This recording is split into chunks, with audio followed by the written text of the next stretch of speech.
అడవుల్లో పులుల అడుగుజాడలను అనుసరిస్తూ వేటగాల ఉచ్చులను తొలగిస్తూ పులుల ఆవాసాలను కాపాడటానికి యువతతో కలిసి 25 ఏళ్లుగా నిశ్శబ్దంగా సేవలు అందిస్తోంది హైదరాబాద్ టైగర్ కన్జర్వేషన్ సొసైటీ. పులుల సంరక్షణకు వారు ఏం చేస్తున్నారో ఇప్పుడు చూద్దాం. ఇమ్రాన్ సిద్దికీది హైదరాబాద్. పులులపై ఉన్న ఇష్టంతో చదువు పూర్తయిన తర్వాత తన సోదరుడు ఆసిఫ్తో కలిసి అడవి పాట పట్టారు. తెలంగాణలో అంతరించిపోతున్న పులులను సంరక్షించి భవిష్యత్ తరాలకు అందించాలనే లక్ష్యంతో హైటెకాస్ ను ఏర్పాటు చేశారు. గత 2.5 దశాబ్దాలుగా క్షేత్రస్థాయిలో పులుల సంరక్షణకు పనిచేస్తున్నారు. అడవుల్లో వన్యప్రాణులకు పెద్ద ముప్పు విద్యుత్ వైర్లు, ఉచ్చులు.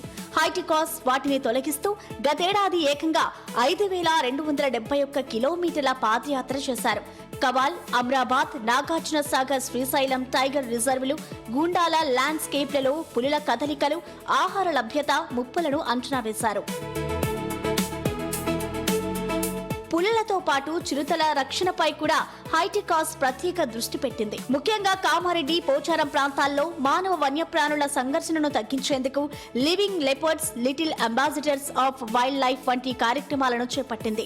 రాష్ట్రమంతటా last urban natural green spaces పథకం ద్వారా పట్టణాల్లోని హరిత ప్రాంతాలను మ్యాపింగ్ చేస్తూ అర్బన్ బయోడైవర్సిటీని కూడా కాపాడుతున్నారు. అంతర్జాతీయ పులుల దినోత్సవం సందర్భంగా వాటి సంరక్షణ బాధ్యత ప్రభుత్వాలకే పరిమితం కాదని, ప్రకృతిని ప్రేమించే ప్రతి పౌరుడు భాగస్వామి కావాల్సిన అవసరం ఉందని హైటెకాస్ పిలుపునిస్తున్నారు.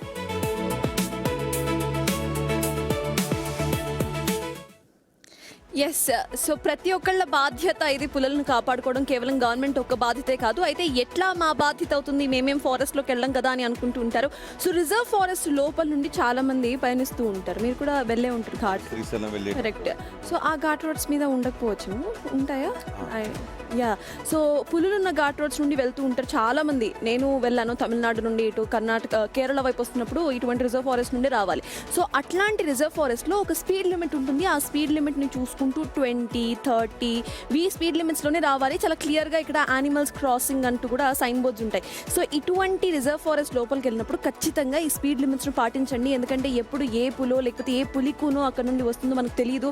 చాలాసార్లు యాక్సిడెంట్స్లో పాపం వైల్డ్ లైఫ్ని మనం కోల్పోయాం. కాబట్టి రిజర్వ్ ఫారెస్ట్ నుండి ప్రయాణించేటప్పుడు చాలా రెస్పాన్సిబుల్గా డ్రైవ్ చేయండి.